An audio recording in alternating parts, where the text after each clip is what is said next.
네, 고린도전서 15장 1절로 6절의 말씀입니다. 여러분 흔하게 들으시는 이야기지만 주로 해피 이스터 이렇게 하죠.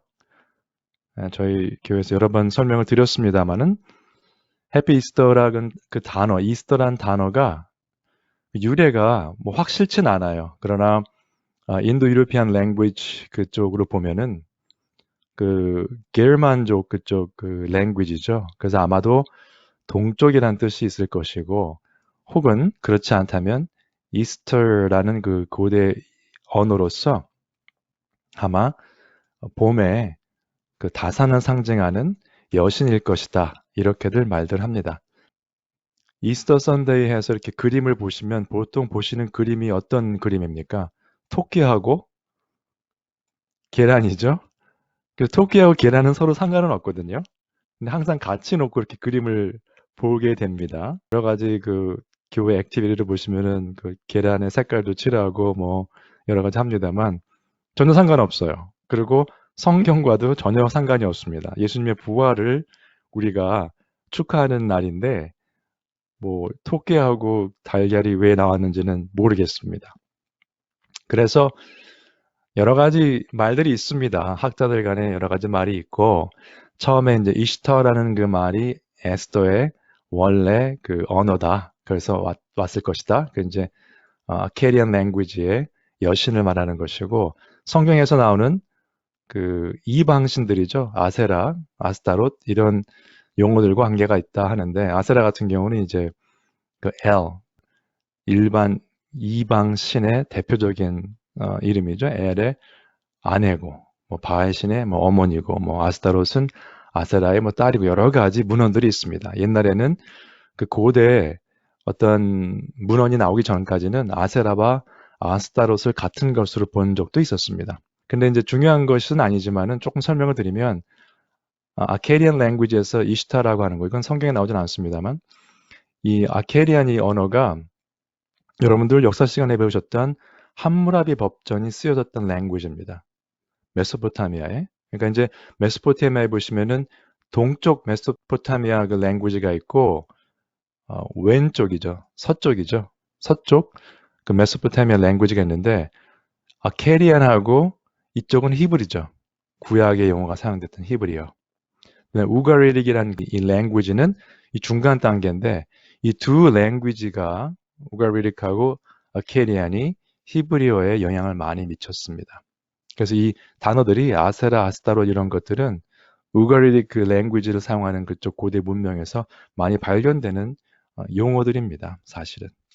그 피니시안에도 상관이 있고요. 오늘날로 치면은 레바논이죠. 그래서 이제 나중에 아람어 아시죠? 이것도 두 가지로 나눠집니다. 동쪽, 서쪽 아람어로 나눠지고 여러 가지 있습니다만 어쨌든 그래서 이 어원을 정확히 알 수는 없어요. 그러나 성경에서 말하는 성경에 우리 하나님과는 관계 있는 단어가 아니다. 이스터란 단어가. 그렇게 아시면 좋겠고요. 그러면 이스터란 말이 성경에 나오는가 질문해 볼 필요가 있겠죠? 사도행전 12장에 보시면은 여기선 헤롯 왕이라고 되는데 아그리파 1세입니다. 야고보를 죽이고 베드로까지 잡는 그런 장면이 나오는데 여기 이렇게 영어 성경에 이렇게 번역된 적이 있었습니다. 그러니까 delivered him to four quaternions of soldiers to keep him. 그 다음에 intending after Easter. after Easter란 말이 나와요. 영어 성경에. 근데 이것은 킹 제임스 버전에 나오는 이야기입니다. 실제 원어 헬라어를 보면 파스카라는 단어입니다. 그게 이제 히브리어의 파사. 그래서 Passover, 유월절이라고 해석하는 것이 ESV는 그렇게 되어 있고요. 한어 성경에도 유월절이라고 되었는데 이것이 맞습니다. 이스터는 맞지 않는 번역이었어요. 그러니까 킹 제임스 버전이 처음 나왔을 때가 1611년도 정도 되니까요.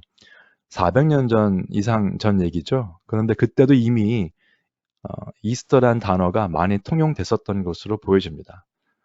그래서 문헌에 의하면 3세기 때부터 벌써 이스터란 단어가 사용됐다고 합니다.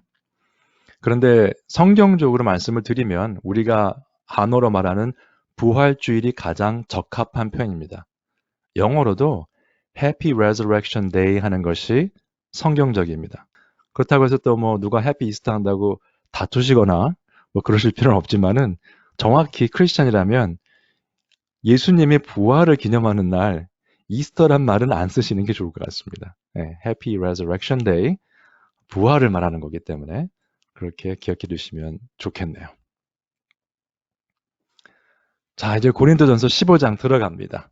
형제들아, 내가 너희에게 전한 복음을 너희에게 알게 하노니 이는 너희가 받은 것이요 또 그 가운데 선 것이라. 너희가 만일 내가 전한 그 말을 굳게 지키고 헛되이 믿지 아니하였으면 그로 말미암아 구원을 받으리라. 고린도전서 15장 시작하는 본문입니다. 그런데 복음을 알게 하고 전했다고 했는데 그러면 무슨 내용을 어떻게 전했는가 한번 보실 필요가 있어요. 그래서 어떻게 전했는가 하는 것은 고린도전서 2장에 이렇게 나옵니다. 사도 바울이 형제들아 내가 너희에게 나아가 하나님의 증거를 전할 때에 말과 지혜의 아름다운 것으로 아니하였나니. 사도 바울은요 최고의 교육을 받은 엘리트였습니다. 굉장히 지식이 풍부하고 말을 잘했을 것이에요. 그러나 그는 그것을 이유한 것이 아니고 하나님께서 물론 그 백그라운드를 사용하셨겠지만 내 말과 내 지혜의 아름다운 것으로 하지 아니하였다. 무슨 내용을 전했다는 말일까요?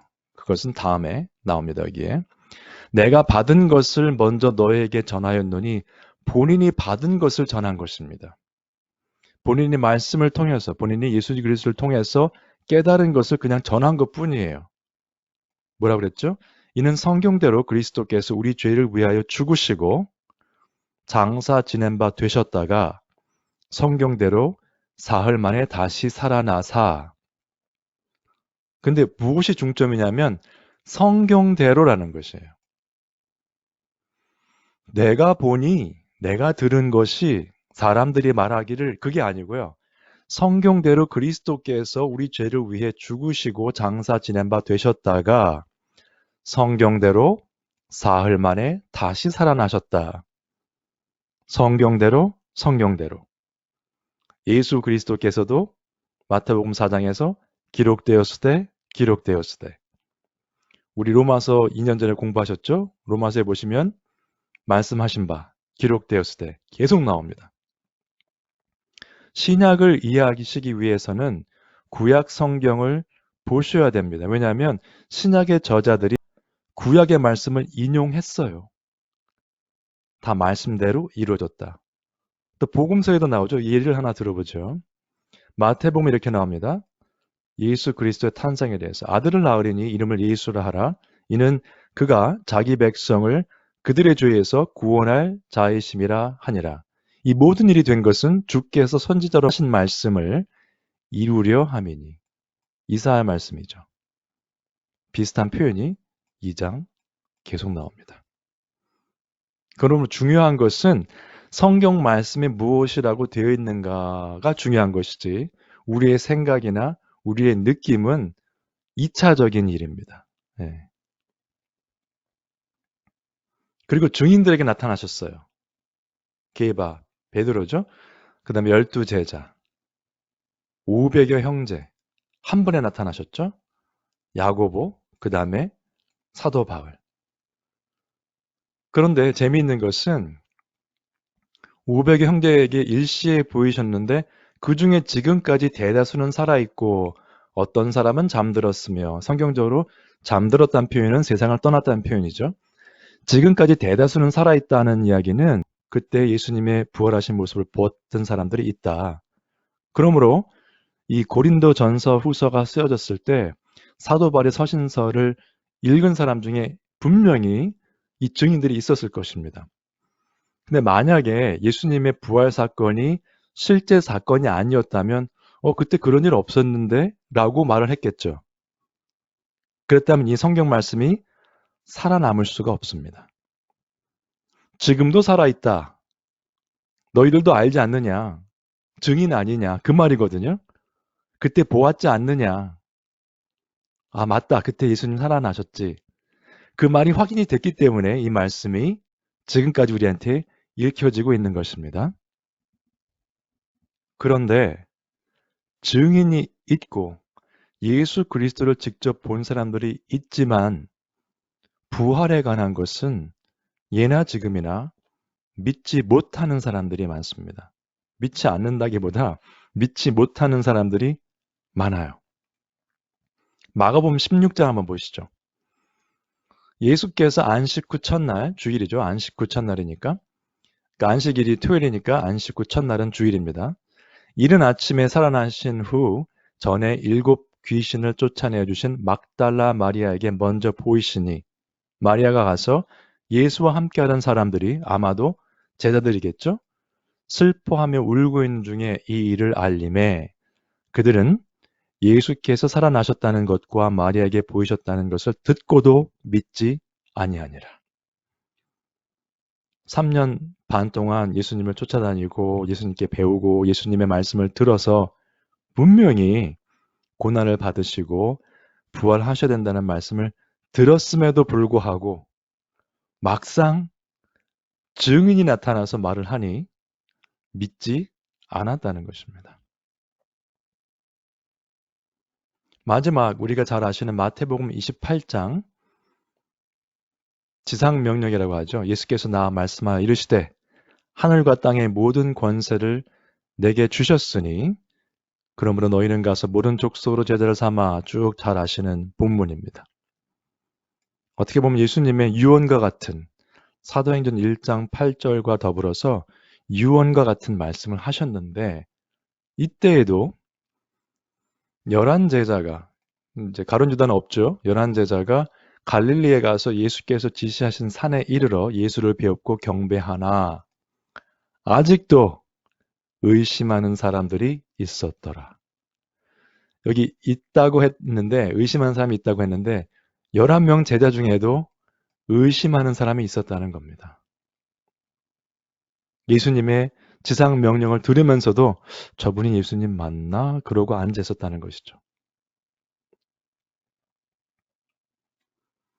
그래서 그렇게 믿지 않고 믿지 못하는 사람들이 많았기 때문에 고린도전서 오늘의 본문 15장인데요. 12절에 보시면 이 말씀을 쓰신 이유가 이렇게 나와 있습니다.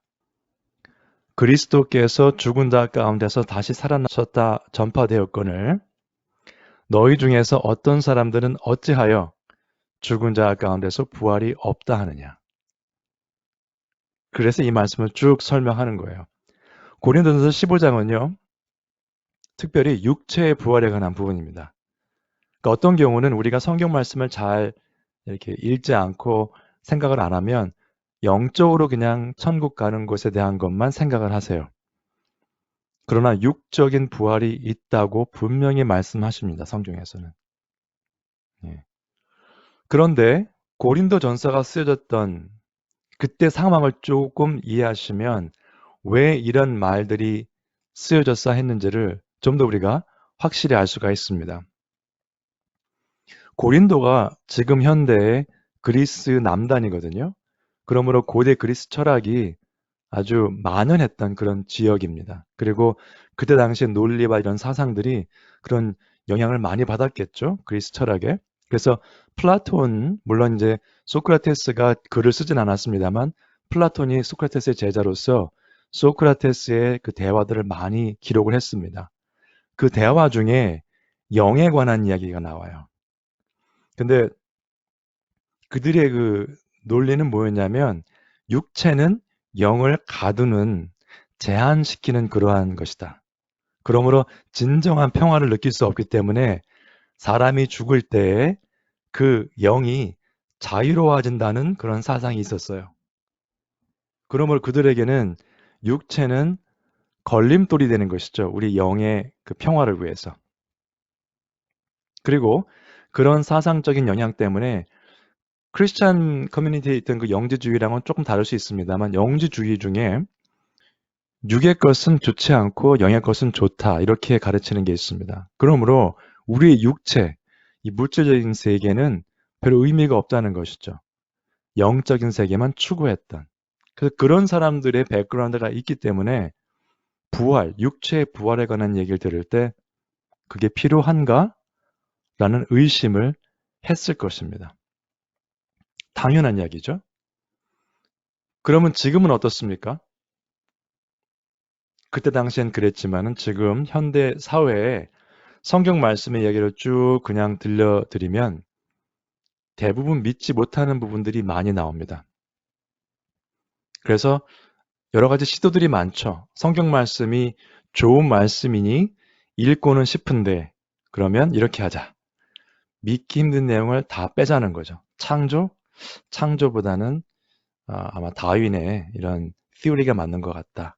에볼루션이 맞는 것 같고 동족녀 탄생도 좀 모든 그 기적, 부활, 승천, 재림, 심판, 영생 다 빼자.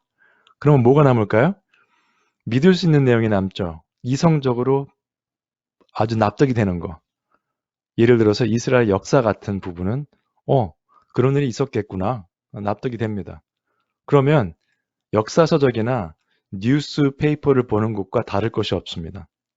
그럼 이렇게만 본다면 이런 내용이 우리의 삶을 변화시킬 수 없죠. 그리고 이것은 뉴스페이퍼가 될 수 있을지 모르지만은 하나님의 말씀이 아닙니다. 그래서 믿음이라는 것이 힘든 것이 이렇게 보여지기 때문에 그렇습니다. 십자가의 도가 멸망하는 자들에게는 미련한 것이요. 구원을 받는 우리에게는 하나님의 능력이라. 두 가지 차이점이 있습니다. 멸망하는 자들은 믿음이 없는 자들이죠. 이들에게는 성경 말씀에 나오는 내용들이 다 하나같이 미련한 내용이에요. 아니 요즘 과학이 발달한 시대에 그런 거를 어떻게 믿는가라는 자들입니다. 구원을 받은 우리에게는 하나님의 능력입니다. 생명의 말씀이고 능력의 말씀이고 우리의 삶을 지탱해주는 원동력입니다. 하나님의 말씀이. 그래서 이렇게 말씀이 기록되어 있죠.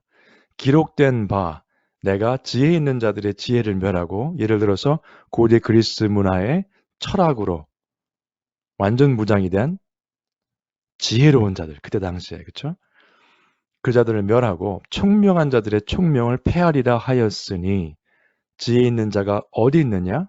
선비가 어디 있느냐? 이 세대의 변론가가 어디 있느냐? 하나님께서 이 세상의 지혜를 밀어나게 하신 것이 아니냐.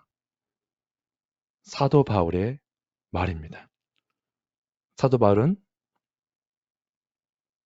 최고의 교육을 받은 사람이지만 그가 예수 그리스도를 알고 빌립보서에 나오는 것처럼 모든 것을 배설물로 여길 정도로 가치의 차이가 있다는 것을 바로 알게 됐죠. 왜죠? 구원을 받는 그에게는 하나님의 말씀이 하나님의 능력이기 때문에 그랬습니다. 그러면 말씀을 연구하고 그렇죠? 하나님을 아는 삶을 위해서 열심히 기도하고 또 진리와 비진리를 구별하는 삶이 반드시 필요합니다. 그런데 성경 연구 자체의 즐거움과 그 지식을 쌓아가는 것이 목표가 되어 있는 분들이 어쩌다가 있습니다. 가끔 있어요. 사실은 성경 연구를 열심히 하는 분들은 많지는 않습니다. 그런데 연구를 열심히 하시는 분들 중에 가끔 연구 자체가 목적이 되시는 분들이 있어요. 그러면 그런 분들은 어떤 것이냐면 자기 중심적인 삶을 살고 있습니다. 보시면. 그분들은 말씀에 정복당하려는 것이 아니라 말씀을 정복하려는 분들이에요. 그러므로 남들에게 틀린 것을 지적하고 잘못을 야단치는 것은 잘합니다. 바리새인들처럼. 그러나 그들의 삶의 내용을 보면 성령의 열매인 인격이 전혀 되어 있지 않아요. 머릿속에 말씀은 가득 차 있는데 인격이 전혀 자라나지 않습니다. 이런 분들이 더 위험하죠, 사실은. 말씀을 모르시는 분들보다. 그러나 진리의 영으로 깨어있는 사람들은 말씀 연구를 통해서, 묵상을 통해서, 기도를 통해서 진리와 비진리를 구별하면서도 하나님은 누구시며 도대체 우리를 창조하신 목적이 무엇이냐?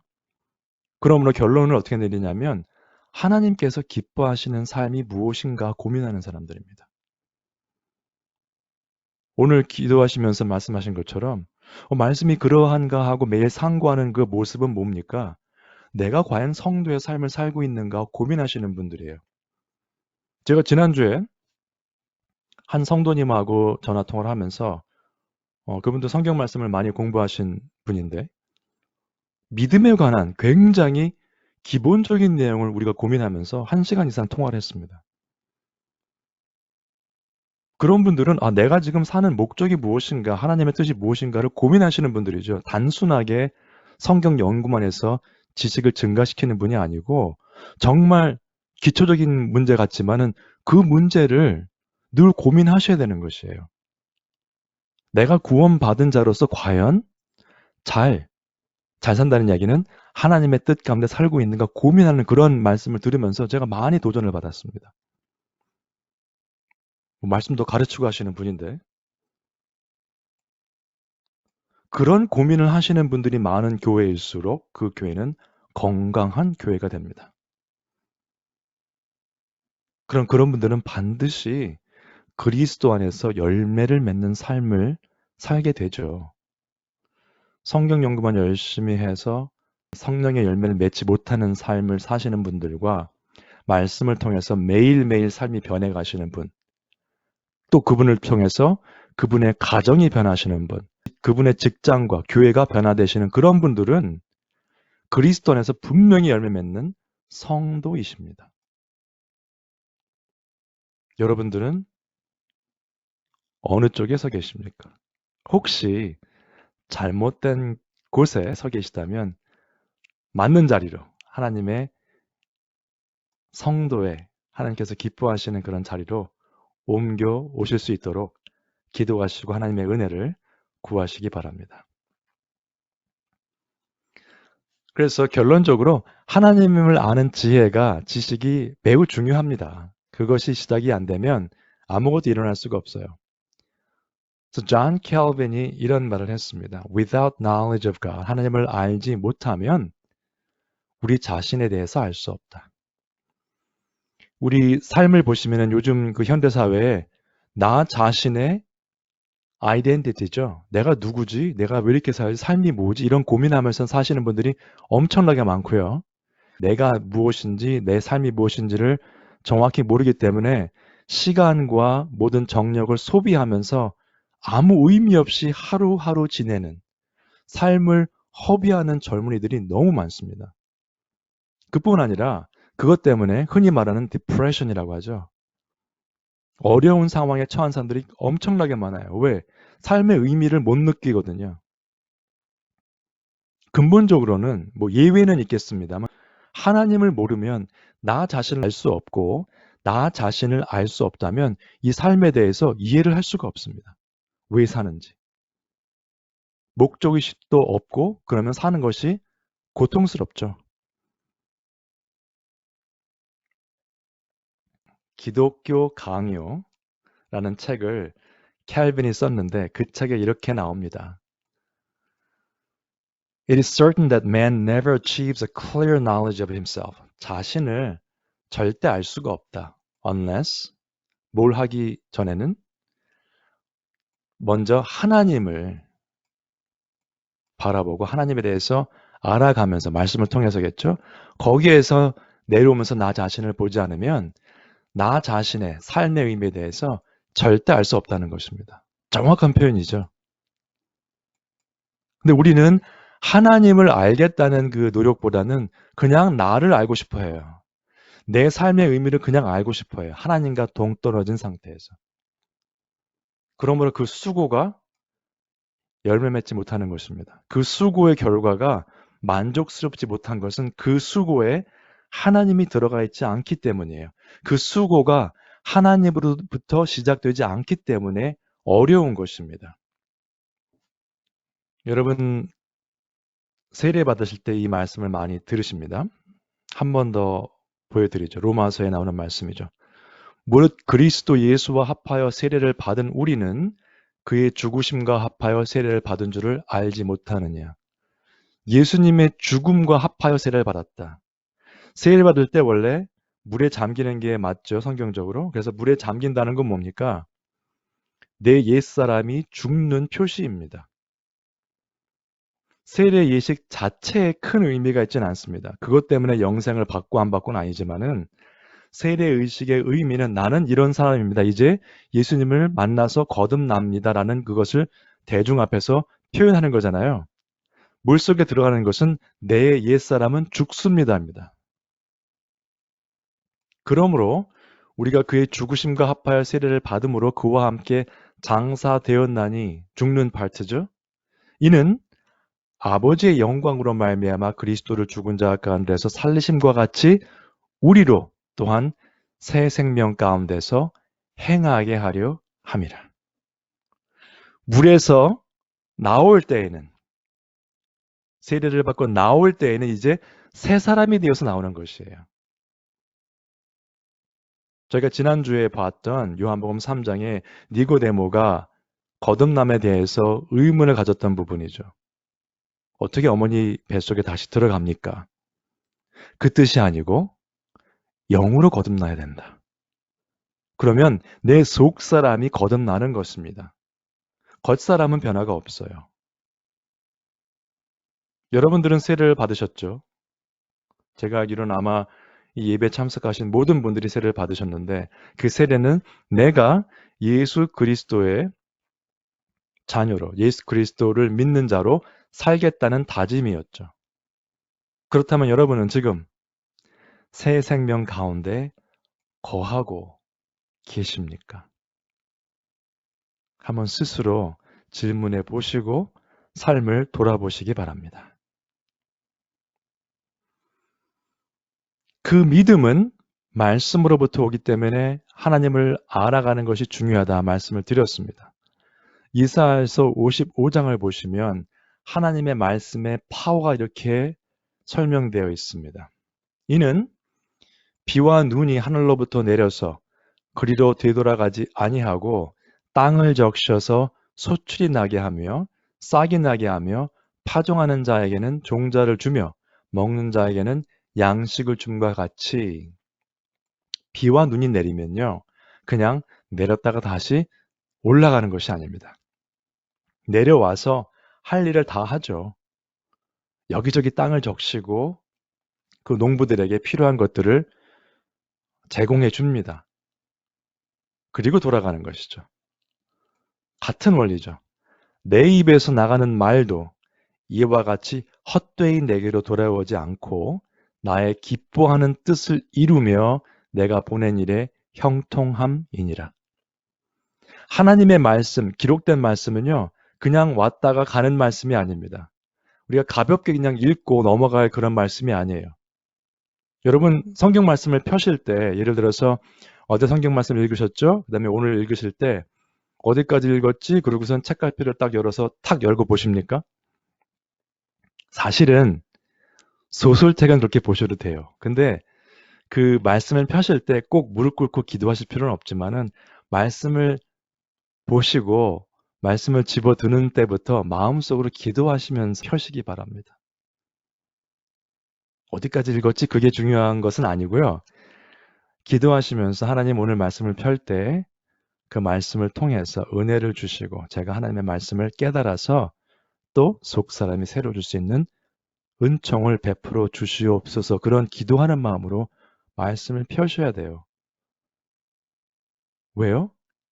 살았고 운동력이 있는 하나님의 말씀이기 때문에 그 말씀은 하나님의 기뻐하시는 뜻을 이루는 말씀이기 때문에 그렇습니다. 이사야서에 또 이런 말씀이 나옵니다. 풀은 마르고 꽃은 시드나 이것은 우리의 인생을 말하는 그런 표현인데요. 우리 하나님의 말씀은 영원히 서리라 하라. 예수님께서도 말씀하셨죠. 마태복음에서. 천지는 없어질지언정 내 말은 없어지지 아니하리라. 두 가지 말씀만 보셔도 이 성경 말씀을 우리가 가지고 있다는 것이 얼마나 감사한지 모릅니다. 변찮은 하나님의 말씀, 계속해서 이루어질 하나님의 뜻을 이루어갈 말씀을 우리가 읽을 수 있고 묵상할 수 있고 그 말씀을 믿고 있다는 것이 얼마나 감사한지 모릅니다. 그래서 믿지 못하는 제자들도 있었고 쉽게 믿지 않는 사람들도 있었고 그때 당시의 세상의 상황, 철학과 사상 때문에 그것에 물들어서 하나님의 말씀을 받아들이지 못한 사람들도 있었지만은 요한복음 20장에 나오는 막달라 마리아의 모습을 한번 보시면서 우리의 모습을 또 한번 상고해 보시기 바랍니다. 여기 보시면 천사들이 이르되 여자여 어찌하여 우느냐 이르되 사람들이 내 주님을 옮겨다가 어디 두었는지 내가 알지 못함이니이다. 막달라 마리아가 무덤에 왔더니 무덤이 비어 있는 것입니다. 주님이 어디 계신가? 울고 있었죠. 슬프게. 천사들이 물어보면서 대답을 하는 그런 장면이죠. 이 말을 하고 돌이켜 예수께서 서 계신 것을 보았으나 예수이신 줄은 알지 못하더라. 왜 몰랐을까요? 부활하신 예수님의 모습이 좀 달랐을 수도 있고요. 그 다음에 앞에 1절을 보시면 안식 후 첫날 일찍이 아직 어두울 때에 갔어요. 무덤에. 아직 어두울 때. 그러므로 예상을 못했겠죠. 예수님이 살아계시다는 것을. 그래서 미처 처음에는 알아보지 못했습니다. 예수께서 이르시되 여자여 어찌하여 울며 누구를 찾느냐 하시니 마리아는 그가 동산직인 줄 알고 이르되 주여 당신이 옮겼거든 어디 두었는지 내게 이르소서 그리하면 내가 가져가리이다. 예수께서 마리아야 하시거늘. 여러분 우리 이사야서 43장에도 나옵니다만 우리를 지명하여 불렀나니 우리는 하나님의 것이다. 그렇죠. 하나님께서 내가 너를 지명하여 불렀나니 너는 내 것이라. 그 지명이 무슨 뜻이라고 말씀드렸죠? 이름을 불렀다는 것입니다. 각각의 이름을. 거기에 이것을 대입시키시면 예수님께서 마리아를 지명해서 부르셨어요. 마리아야 하시거늘. 마리아가 돌이켜 히브리 말로 라보니 하니 이는 선생님이라는 말이라. 울고 있던 마리아가 처음에 예수님을 못 알아봤던 마리아가 예수께서 마리아야라고 부르셨을 때 선생님 하고 바로 알아봤습니다. 예수님께서 말씀하셨던 내 양은 내 음성을 듣는다, 안다 말씀하셨죠. 예수님께서 부르시는 것은 하나님의 말씀을 통해서입니다. 이제는 마지막 때이기 때문에 꿈에 나타나서 누구누구야 하고 부르시고 말씀을 전하시지 않습니다. 하나님께서 그렇게 하실 수도 있겠지만은 히브리서 1장을 보시면 이 마지막 때는 아들을 통해 말씀하신다고 되어 있기 때문에 우리가 가야 될 것은 하나님의 말씀이시여요. 하나님께서 마리아야 하고 부르셨던 것처럼 하나님께서 누구누구야 하고 부르신다면 말씀을 통해서 여러분들은 그 말씀에 선생님, 주님, 나의 하나님 대답하실 수 있으시겠습니까? 말씀을 마무리하겠습니다. 지난주에는 요한복음 3장과 4장의 내용을 좀 말씀드리면서 니고데모와 사마리아 여인의 말씀을 드렸었습니다. 그 둘은 예수님을 만나서 삶이 바뀌었던 사람들이죠. 이 마지막 말씀을 제가 드리기 전에 제가 그 교수님 중에서 굉장히 존경하는 분이 한 분 계신데요. 제가 그분께 성경 해석학을 배웠습니다. 그리고 아마 2개 이상 더 클래스를 들었던 분인데 굉장히 저한테 많은 그 은혜를 주셨고 또 임팩트를 주셨어요. 성경 말씀을 보는 것에 대해서. 근데 그분이 이렇게 말씀하신 적이 있었어요. 성경 말씀을 늘 읽어야 되지만 적어도 1년에 한 번씩은 요한계시록을 처음부터 끝까지 한 번에 소리 내어서 읽어보아라. 그런 말씀을 하셨습니다. 그러면서 계시록이 끝날 때 너가 40분, 45분 쭉 읽으면서 계시록이 끝날 때에 반드시 마음이 움직여서 아멘 하게 될 것이다. 저는 그 말씀을 듣고 굉장히 은혜를 받았고요. 매년 하지는 못했습니다. 말씀을 드리면. 여러분 한번 시도해 보시기 바랍니다. 요한계시록이 22장까지 있고요. 21절에 끝나는데 20절 마지막에서 두 번째 구절입니다. 정리가 되는 구절이죠. 이것들을 증언하신 이가 누구시죠? 예수 그리스도시죠. 이르시되 내가 진실로 속히 오리라 하시거늘. 사도 요한의 반응입니다. 아멘, 주 예수여 오시옵소서 했습니다. 여러분, 오늘은 부활주일입니다. 부활을 기뻐하는 것으로 끝나시면 안 되고요. 성탄절 때도 예수님의 탄생만 기억하셔도 뭐 좋겠지만은 그 이상 우리가 해야 될 필요가 있습니다. 큰 그림을 보시면 예수님의 탄생을 우리가 축하할 때도 예수님의 부활을 기뻐할 때도 항상 기억할 것은 재림의 예수님이십니다. 특별히 예수님께서 계시록 22장에 내가 진실로 속히 오리라 말씀하시는데 마리아가 선생님 했던 것처럼 우리의 반응은 믿는 자들의 반응은 반드시 아멘 주 예수여 오시옵소서 되시기를 주님의 이름으로 축원드립니다. 기도하시겠습니다. 부활의 주님으로 오신 예수 그리스도 하나님께서 저에게 믿음을 주시고 영생과 구원의 기쁨을 누릴 수 있도록 은혜를 베풀어 주심에 감사를 드립니다. 저희들이 살아가면서 주변을 보면 세상을 보면 악이 가득 차 있습니다. 주님께서 오실 날을 기대하며 그 가운데 소망을 잃지 않고 계속해서 주님 찬양하며 빛 가운데 거하는 저희 모든 성도님들 될 수 있도록 은혜 베풀어 주시옵소서. 감사를 드리며 이 모든 말씀 우리 주 예수 그리스도 이름으로 기도합니다. 아멘.